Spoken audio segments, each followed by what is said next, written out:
I get it. When you're looking at a gaming PC, the first thing that scares most buyers is the nightmare of splurging on a flashy machine that looks great on paper but turns out to be a disappointment once you actually sit down to game.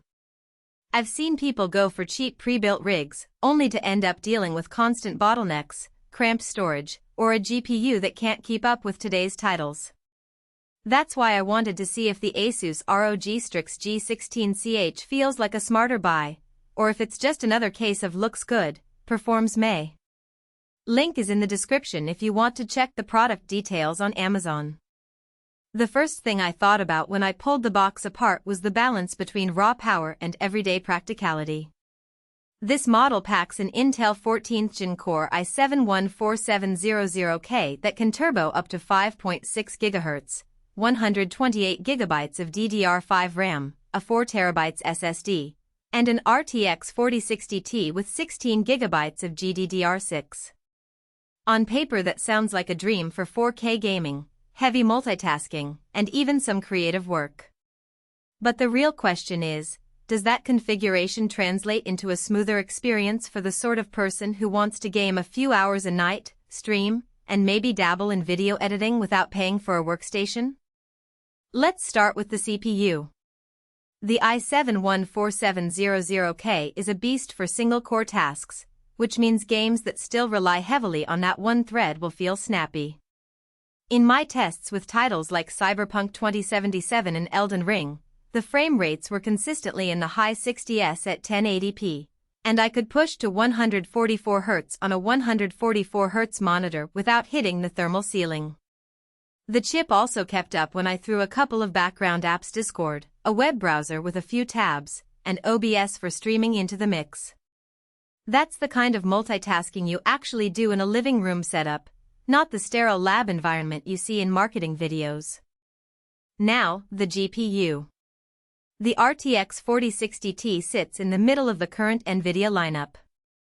It's not the top-end RTX 4090, but with 16GB of VRAM it's more than capable of handling modern games at 1440p with high settings.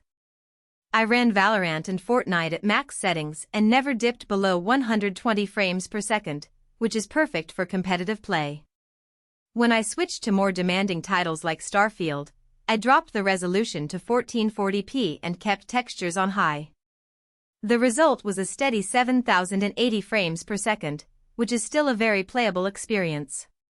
For someone who doesn't need 4K ultra settings but wants a fluid, responsive feel, the 4060 Ti hits the sweet spot. Storage is another place where this machine actually shines.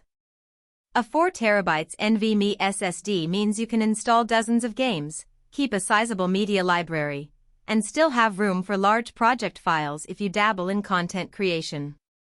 I love that the SSD is already installed, so there's no need to hunt for compatible drives or worry about boot times.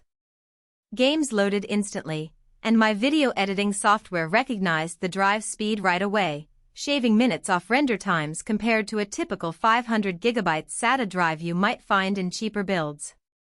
The 128GB of DDR5 RAM is arguably overkill for pure gaming, but it's a future-proofing move that pays off if you run multiple virtual machines, stream at high bitrate, or keep a hefty Photoshop file open while gaming.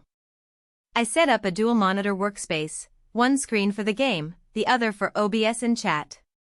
The system never hiccuped, and there was no noticeable slowdown when I swapped between heavy workloads. However, there are a few trade-offs that you should be aware of before you click Add to Cart. First, the case itself is a standard ROG tower that leans toward the larger side. If you have a compact desk or a small room, you'll need a decent amount of floor space. It's not a mini PC that can tuck under a monitor. Second, while the Wi-Fi 6E and Bluetooth 5.3 are modern, I found the Ethernet port to be the most reliable for low-latency gaming. If you're relying solely on Wi-Fi, you might experience occasional spikes, especially in crowded apartment buildings.